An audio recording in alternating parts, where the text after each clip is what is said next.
میرے انتہائی عزیز طلبہ و طالبات، السلام علیکم ورحمۃ اللہ وبرکاتہ۔ اس سے پہلے 14 دن HOD کا سلیبس آپ کو پڑھایا گیا تھا۔ آج دوسری HOD کلاس سلیبس آپ کو پڑھایا جائے گا، جس کی تفصیل یہ ہے۔ تو جیسا کہ میں نے آپ کو بتایا تھا کہ ہماری جو سیکنڈ HOD کلاس ہے وہ 10 مئی سے لے کر 16 مئی تک ہے، اور ہم آپ کو ڈے وائز جو ہے وہ روزانہ کا سبق الگ الگ یہاں پر آج پڑھائیں گے۔ تو عزیز طلبہ، چلتے ہیں ڈے 8 سلیبس کی طرف۔ تو آج جو ہے وہ ہم نے آداب تلاوت کے پہلے 3 پوائنٹ پڑھنے ہیں۔ جی، ڈے 8 کا سبق آداب تلاوت قرآن کریم۔ جیسا کہ آپ کو معلوم ہے کہ لفظ قرآن قراءتن سے بنا ہے، جس کے معنی پڑھنے کے ہیں۔ قرآن اور حدیث میں اس کتاب کی تلاوت پر بہت زیادہ زور دیا گیا ہے۔ ترجمہ: پس تم سے جتنا قرآن آسانی سے پڑھا جا سکے پڑھ لیا کرو۔ احادیث میں بھی تلاوت قرآن کریم کی بہت زیادہ فضیلت بیان ہوئی ہے، اور تلاوت پر ہمیشگی اختیار کرنی چاہیے، اور اس کی تاکید کی گئی ہے۔ ایک حدیث میں ہے، ترجمہ: میری امت کی سب سے افضل عبادت تلاوت قرآن کریم ہے۔ قرآن کریم کی تلاوت کا بہت زیادہ ثواب ہے۔ حدیث شریف میں ہے، جو شخص قرآن کریم کا ایک حرف تلاوت کرے گا اسے 10 نیکیوں کا ثواب ملے گا۔ آپ صلی اللہ علیہ وسلم نے اسی حدیث میں یہ بھی واضح فرما دیا ہے کہ الف لام میم ایک حرف نہیں، بلکہ الف ایک حرف، لام ایک ہے، اور میم ایک حرف ہے۔ یعنی یہ 3 حروف ملے تو الف لام میم کا یہ لفظ بنا، اور الف لام میم کے لفظ کے اوپر 30 نیکیوں کا اجر دیا گیا ہے۔ اور اس کے آداب میں سب سے پہلا جو ادب ہے وہ ہے پاکیزگی۔ یعنی قرآن کریم کو ہاتھ لگانے سے پہلے انسان کو پاک اور صاف ہونا چاہیے، اور پاکی اور صفائی کی بہترین جو صورت ہے وہ وضو ہی کی شکل ہے، اور اس کے بغیر قرآن کریم کو ہاتھ نہیں لگایا جا سکتا۔ اللہ کا فرمان ہے، لا یمسہ الا المطہرون، اسے یعنی قرآن کریم کو سوائے پاک لوگوں کے اور کوئی نہ چھوئے، یعنی کوئی ہاتھ نہ لگائے۔ اور اس کی تلاوت کے وقت پاک اور صاف جگہ پر بیٹھنا بھی ضروری ہے۔ نمبر 2، تعوذ اور تسمیہ۔ قرآن کریم کا دوسرا جو ادب ہے وہ تعوذ اور تسمیہ ہے۔ تلاوت کرنے سے پہلے اعوذ باللہ من الشیطان الرجیم بسم اللہ الرحمن الرحیم پڑھنا چاہیے۔ بسم اللہ پڑھنے کا حکم حدیث شریف میں ہے کہ کوئی اہم کام جو اللہ کا نام لے کر شروع نہ کیا جائے برکت سے خالی ہوتا ہے، مگر تعوذ کے بارے میں اللہ رب العزت نے ارشاد فرمایا، فَإِذَا قَرَأْتَ الْقُرْآنَ فَاسْتَعِذْ بِاللَّهِ مِنَ الشَّيْطَانِ الرَّجِيمِ، پس جب تم قرآن پڑھنے لگو تو شیطان مردود کے شر سے اللہ کی پناہ مانگ لیا کرو، یعنی تعوذ پڑھ لیا کرو۔ بغیر کسی ضروری کام کے تلاوت کے دوران کسی سے گفتگو کرنا یا جگہ سے اٹھنا مناسب نہیں ہے۔ البتہ کوئی خاص ضرورت ہو تو بات کی جا سکتی ہے، اور پھر تعوذ اور تسمیہ پڑھ کر تلاوت شروع کرنی چاہیے۔ دوسرے لوگوں کو بھی چاہیے کہ جہاں تک ممکن ہو تلاوت کرنے والے کی تلاوت میں خلل نہ ڈالیں، اس کی توجہ نہ ہٹائیں۔ قرآن کریم کی تلاوت کا تیسرا ادب ترتیل ہے۔ قرآن مجید کو جلد جلد نہیں بلکہ اطمینان اور آرام کے ساتھ ٹھہر ٹھہر کر پڑھنا چاہیے، اس طرح کہ ایک ایک حرف صحیح طریقے سے ادا ہو جائے۔ اللہ رب العزت کا فرمان ہے سورۃ المزمل میں، وَرَتِّلِ الْقُرْآنَ تَرْتِیلًا، اور قرآن کو خوب ٹھہر ٹھہر کر پڑھا کرو۔ السلام علیکم students of class 9th arts and welcome to second HOD class of subject civics. Students, میں امید کرتا ہوں کہ آپ نے جو فرسٹ HOD کلاس کا سلیبس تھا وہ آپ نے یاد بھی کر لیا ہوگا، اور آپ نے اپنی نوٹ بکس کے اوپر لکھ بھی لیا ہوگا۔ تو آج ہم second H O D class کی طرف چلتے ہیں، اور ہماری جو second H O D class کا جو سلیبس ہے اور اس کی جو شیڈول ہے وہ میں آپ کو کچھ اس سے پہلے بتا دیتا ہوں. اور وہ جو شیڈول ہے جو ہمارا وہ اس طرح سے ہے کہ آپ کے ٹوٹل جو ہے وہ 8 سبجیکٹس ہیں. تو پہلے ہم نے جو 7 دن تھے ان میں ہم نے general maths, general science, English, Urdu, ان کی آپ نے H O D classes day wise آپ نے جو ہے وہ پڑھی تھی، آپ کو پڑھائی گئی تھی. جبکہ اگلے جو 7 ڈیز تھے ان میں ہمارے جو 4 سبجیکٹ ہیں ان میں ہمارا سوکس ہے، اسلامیات الیکٹیو ہے، اسلامیات کمپلسری ہے اور پاکستان اسٹڈی ہے.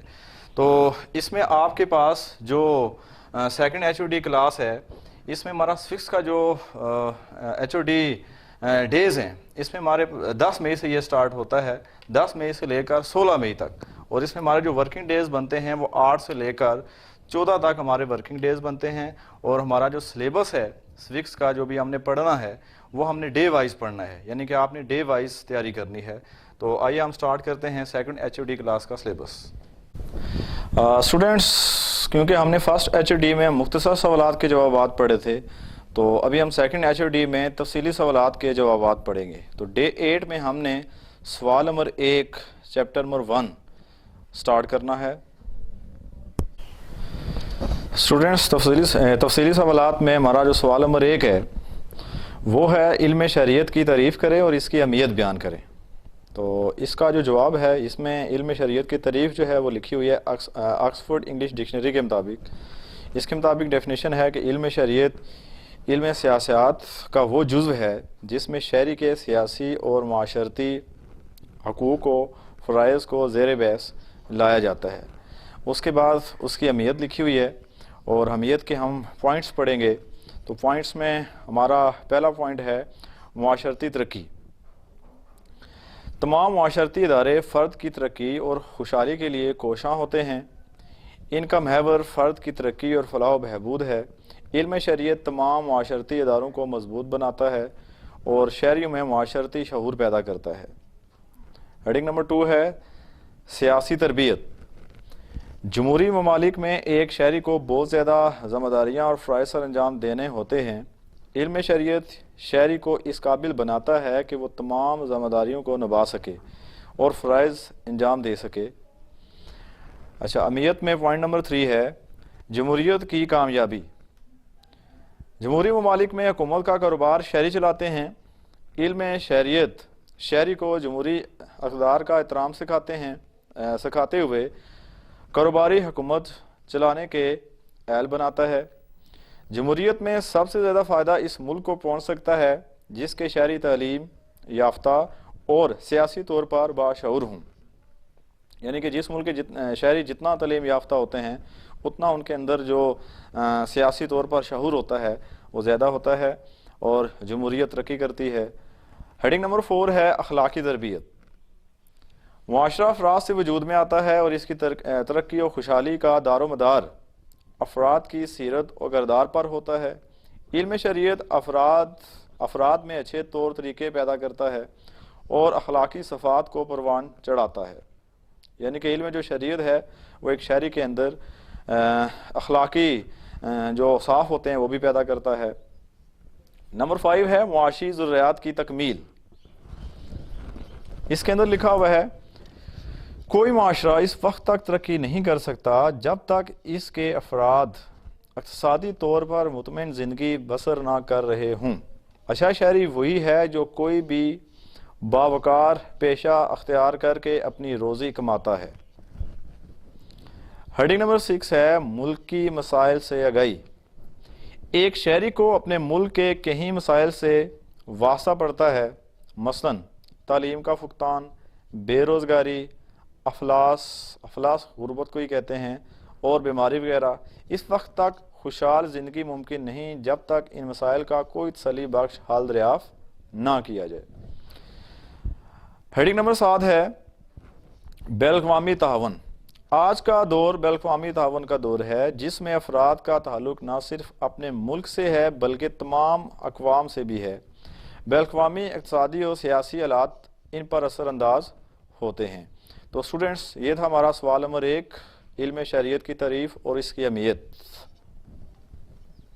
بسم اللہ الرحمن الرحیم۔ السلام علیکم students, welcome to your second H O D class of class pre 9th، اور آپ کا اب مطالعہ پاکستان کا پیریڈ ہے، اور مطالعہ پاکستان میں آپ یہ کتاب پڑھتے ہیں۔ آپ کو پتہ ہے کہ پری 9th میں آپ 9th کا سلیبس پڑھتے ہیں، تو اس کی کچھ ڈیٹیل میں آپ کو بتاتی ہوں کہ ہم آج کیا پڑھیں گے۔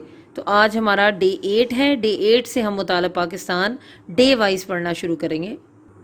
جی اسٹوڈنٹس، پچھلی ایچ او ڈی کلاس میں آپ کو باب اول پاکستان کی نظریاتی اساس پڑھانا شروع کیا تھا۔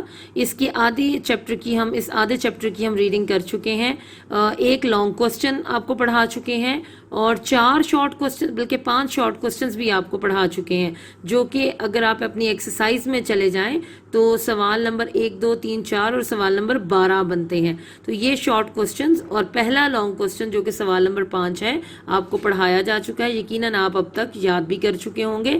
آج ہم چیپٹر کو آگے سے ریڈ کرنا شروع کرتے ہیں، اور روز کا کام روز کریں گے تاکہ اچھی طرح سے آپ کو یاد بھی ہو جائے۔ کچھ شارٹ کوسچنز بھی ساتھ ساتھ ایڈ کرتے جائیں گے اور کچھ لانگ کوسچنز۔ تو چلیے آج ڈے 8 سے اپنی ریڈنگ سٹارٹ کرتے ہیں۔ جی اسٹوڈنٹس، آپ پیج نمبر 7 تک پچھلی ایچ او ڈی کلاس میں ریڈنگ کر چکے ہیں۔ آج ہم پیج نمبر 8 سے سٹارٹ کریں گے، اور پیج نمبر 8 پہ پہلا ٹاپک ہے ہندوستان میں مسلمانوں کی معاشی محرومی، یعنی economic deprivation of Muslims in India. 1857 کی جنگ آزادی ختم ہوئی تو مسلمانوں پر ظلم و ستم کے پہاڑ ٹوٹ پڑے۔ اگرچہ ہندوؤں نے بھی اس جنگ میں مسلمانوں کا ساتھ دیا تھا، لیکن وہ مسلمانوں کو تمام کارروائیوں کا ذمہ دار قرار دے کر خود بری الذمہ ہو گئے۔ اگرچہ ہندوؤں نے بھی اس جنگ میں مسلمانوں کا ساتھ دیا تھا، لیکن وہ مسلمانوں کو تمام کارروائیوں کا ذمہ دار قرار دے کر خود بری الذمہ ہو گئے۔ مسلم قوم زیر آتاب آئی اور انہیں سنگین نتائج بھگتنا پڑے۔ انگریزوں نے تعصب اور مسلم دشمنی کے جذبہ کے تحت مسلمانوں کو سرکاری ملازمتوں خصوصاً فوج سے نکال دیا اور ان پر سرکاری ملازمت کے دروازے بند کر دیے۔ مسلمان اپنی قابلیت اور استحقاق کے باوجود کم تر اہلیت کے حامل ہندوؤں کے مقابلے میں ملازمت سے محروم رکھے جاتے تھے۔ اکثر مسلمانوں کی جاگیریں چھن گئیں، ان کی جائیدادیں ضبط کر لی گئیں، اور بعض مسلمان کسانوں کو زمینوں سے بے دخل کر دیا گیا۔ ان کی جاگیریں اور زمینیں غیر مسلموں کو بطور انعام دے دی گئیں۔ مسلمان مالک کی بجائے مزارع بن گئے۔ سر سید احمد خان نے مسلمانوں کی حالت زار کا نقشہ یوں کھینچا ہے: کوئی بلا آسمان سے ایسی نہیں اتری جس نے زمین پر پہنچنے سے پہلے کسی مسلمان کا گھر نہ ڈھونڈا ہو۔ مسلمانوں کے کاروبار بند ہو گئے۔ انگریزوں نے ہندوؤں کو خصوصی کاروباری مراعات اور رعایتیں دے کر انہیں اپنے ساتھ ملا لیا۔ ہندوؤں نے مقامی تجارت کے میدان میں اپنی اجارہ داری قائم کر لی، اور مسلمان تجارت پیشہ لوگ اقتصادی بحران کا شکار ہو گئے۔ برطانیہ میں صنعتی انقلاب کے نتیجے میں وہاں عمدہ اور سستا مال تیار ہونے لگا جو ہندوستان میں درآمد کیا جاتا تھا۔ اس کا نتیجہ یہ ہوا کہ ہندوستان کی دوسری اقوام کے ساتھ ساتھ مسلمانوں کی گھریلو صنعت، جس کے پیداواری ذرائع ترقی یافتہ نہ تھے، تباہ ہو گئی۔ برطانیہ کی صنعتی اشیاء، یہ کچھ مس پرنٹ ہے، برطانیہ کی صنعتی اشیاء تو ہندوستان میں آ سکتی تھیں، لیکن ہندوستان کی چیزوں کی کھپت نہ برطانیہ میں تھی اور نہ یورپ میں تھی۔ ہندوستان کی بیرونی تجارت متاثر ہونے سے لاکھوں افراد بے روزگار ہو گئے، جس میں مسلمانوں کی بھی کثیر، یہ لفظ ہے کثیر، یہاں یہ مس پرنٹ ہوا ہے، کثیر تعداد شامل تھی۔ تو اسٹوڈنٹس، یہ پیج جو پیج نمبر 8 ہے، آج آپ نے ڈے 8 پر اس کو ریڈ کرنا ہے۔ اب میں آپ کو آگے ایکسرسائز میں بتاتی ہوں کہ آج کے دن پہ ہم کیا کریں گے۔ جی اسٹوڈنٹس، اگر آپ ایکسرسائز پر آئیں تو جو اب تک ہم نے ریڈنگ کی ہے اس کے مطابق یہ جو سوال نمبر 9 ہے، یعنی لانگ کوسچنز میں سوال نمبر 9 درج ذیل پر نوٹ لکھیے۔ یہ آج ہم ڈے 8 پر سوال اپنے نوٹس میں سے پڑھیں گے اور اس کو یاد کریں گے۔ اس سوال کے 2 حصے ہیں۔ حصہ الف ہے ہندوستان میں مسلمانوں کی معاشی حالت، جو بھی ہم نے ریڈنگ کی تھی اس پر نوٹ لکھنا ہے، اور اس کا بے حصہ ہے نظریے کے ماخذ اور اس کی اہمیت۔ یہ ہم پچھلی ایچ او ڈی کلاس میں ریڈ کر چکے ہیں، آج اس سوال کو ہم تفصیلاً پڑھتے ہیں۔ اسٹوڈنٹس، آپ کے پاس یہ نوٹس ہوں گے، نوٹس برائے جماعت نہم اسلامیات مطالعہ پاکستان، تو آپ یہ نوٹس اپنے نکال لیجئے اور میرے ساتھ ساتھ اسی کوسچن کو پڑھیے تاکہ آپ کو یہ یاد ہو جائے۔ اسٹوڈنٹس اب ہم اس سوال کے جواب کو پڑھتے ہیں۔ درج ذیل پر نوٹ لکھیں، ہندوستان میں مسلمانوں کی معاشی حالت اور نظریے کے ماخذ اور اس کی اہمیت۔ تو سب سے پہلے ہم جواب دیں گے ہندوستان میں مسلمانوں کی معاشی حالت، جس پیج کی آج ہم نے ریڈنگ بھی کی تھی، یہ اسی سے ریلیونٹ کوسچن ہے اور یہ اس کا اب آنسر ہے۔ جب 1857 کی جنگ آزادی ختم ہوئی تو برصغیر میں مسلمانوں کی معاشی حالت بہت خراب ہو گئی۔ مغرب کے معاشی نظام نے برصغیر کے مسلمانوں کی معاشی حالت تباہ کر دی تھی اور لوگوں کے درمیان انصاف بھی قائم کرنا ناممکن ہو گیا۔ تو آپ یہ جو اس میں مسٹیک ہے یہ یہاں سے دیکھ کر کریکٹ کر لیجئے گا جب آپ اپنی نوٹ بکس پر لکھیں۔ اگلی ہیڈنگ دیکھیے، مسلمانوں کا سرکاری ملازمتوں سے اخراج۔ انگریزوں نے مسلم دشمنی کے جذبے کے تحت مسلمانوں پر اپنے تعلیمی اداروں، فوج اور سرکاری ملازمتوں کے دروازے بند کر دیے۔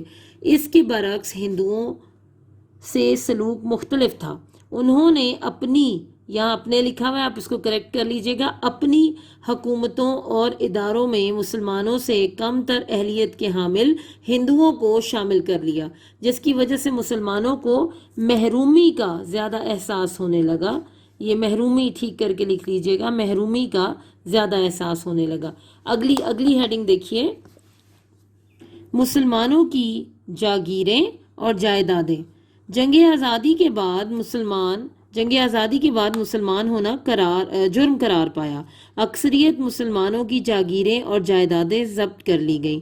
مسلمانوں کی جائیدادیں ان سے چھین کر ہندوؤں اور سکھوں میں تقسیم کر دی گئیں۔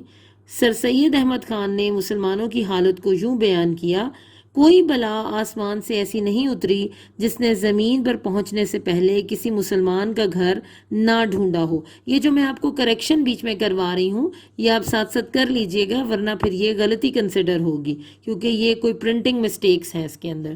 جی اگلا پوائنٹ ہے، مسلمانوں کا کاروبار تباہ۔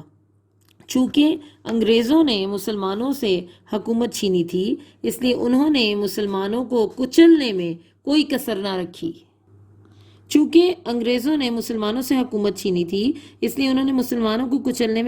نہ رکھی۔ انگریزوں نے ہندوؤں کو خاص مراعات دے کر ان کو کاروبار میں اپنے ساتھ ملا لیا۔ اس طرح مسلمان کاروبار، صنعت اور تجارت میں تباہ حال ہو کر رہ گئے۔ ہندوؤں کی مقامی تجارت میں اجارہ داری قائم ہو گئی اور مسلمان ان کے مقابلے میں اقتصادی اور معاشی بحران کا شکار ہو گئے۔ جی نیکسٹ ہیڈنگ ہے، مسلمانوں کی گھریلو صنعت کی تباہی۔ برطانیہ نے صنعت و تجارت کے میدان میں انقلاب برپا کر دیا، جس سے صنعتی اشیاء سستی اور عمدہ تیار ہونا شروع ہونے لگیں۔ انگریزوں نے برصغیر میں یہ صنعتی مال درآمد کرنا شروع کر دیا۔ اس سے مسلمانوں کی گھریلو صنعت تباہ ہو گئی، کیونکہ ہندوستان کے مسلمانوں اور دوسری اقوام کی گھریلو صنعت اتنی ترقی یافتہ نہ تھی۔ بیرونی تجارت سے مسلمانوں کا بے روزگار ہونا، یہ لاسٹ ہیڈنگ ہے۔ برطانیہ کی صنعتی اشیاء اعلیٰ معیار کی تھیں، جس وجہ سے برصغیر کی منڈیوں میں اس کی مانگ زیادہ تھی۔ زیادہ کا یہ نوٹ کیجئے گا کہ انہوں نے زے نہیں لکھا تھا، لیکن ہندوستان کی گھریلو صنعتی اشیاء کی یورپ اور برطانیہ کی منڈیوں میں کھپت نہ تھی۔ نہیں آئے گا، تھی۔ برطانیہ کی صنعتی اشیاء، یہاں کی نہیں لکھا ہوا، آپ ایڈ کر لیجئے۔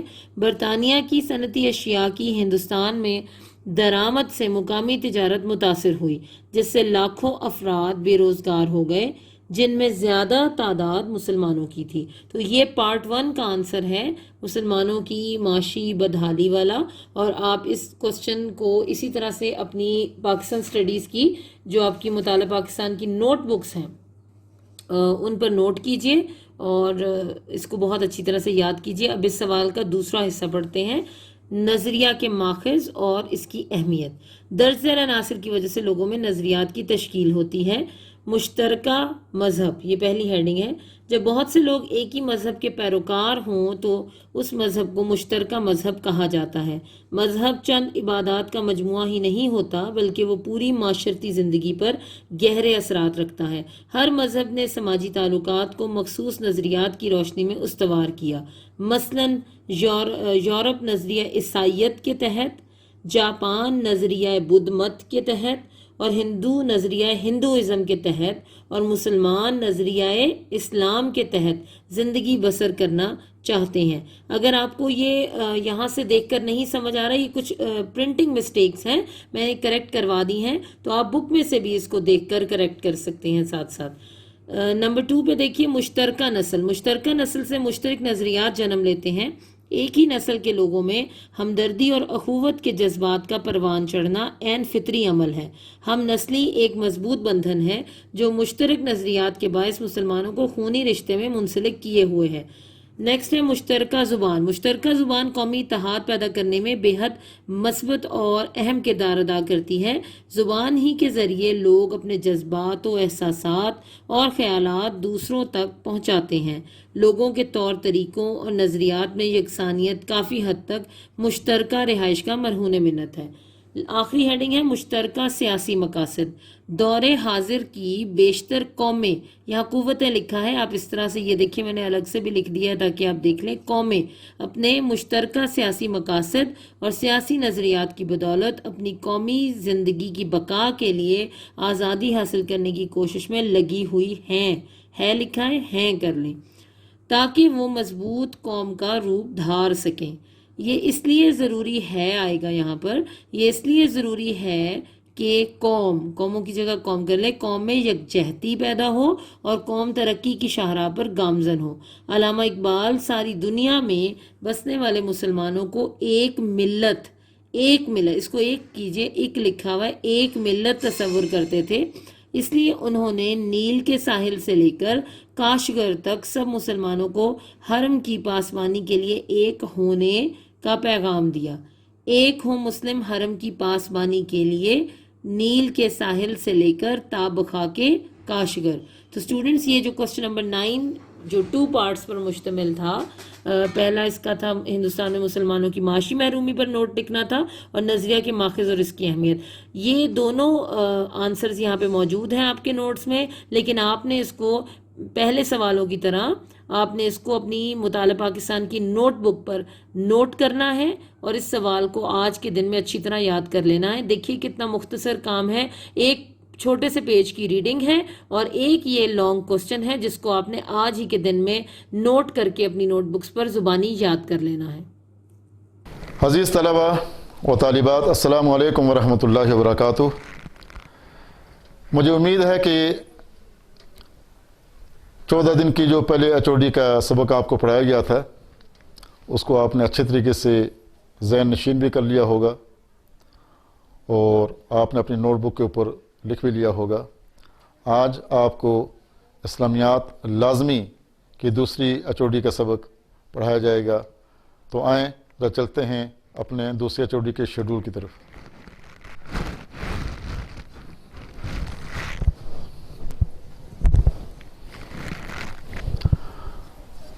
تو یہ جو دوسری HOD ہے آپ کی، یہ 10 مئی سے لے کر 16 مئی تک یہ ڈے بائی ڈے ایک ایک دن کا سلیبس آپ کو یہاں تک پڑھایا جائے گا۔ جی، دوسری HOD کے 8ویں دن ہم پڑھیں گے سورہ انفال کے 11 تا 19 آیات کے مشکل الفاظ۔ جی، مشکل الفاظ اور معنی، یغشی وہ ڈھانپ دیتا ہے یا وہ طاری کر دیتا ہے، النعاس اونگ یا غنودگی یا نیند، رجز الشیطانی شیطان کی نجاست گندگی کو کہتے ہیں، شیطان کی گندگی، الاعناق گردنیں، عنق ان کی جمع ہے، عنق ایک گردن، اعناق زیادہ گردنیں، زحفن لشکر کشی کی صورت میں، بنانن انگلیوں کے پور، یہ جو جگہ ہیں اس کو انگلی کے پور کہا جاتا ہے، یہ جس کو پہاڑی زبان میں پوٹا بھی کہتے ہیں۔ زحفن لشکر جرار، بڑا لشکر، متحرفا لقتال جنگی چال کے طور پر پیچھے ہٹنا، متحیزا الی فئۃ اپنے دستے کے ساتھ ملنے کے لیے پسپائی اختیار کرنا، رمیتا آپ نے پھینکی، لیبلیا تاکہ وہ آزمائے، موہنو کمزور کرنے والا۔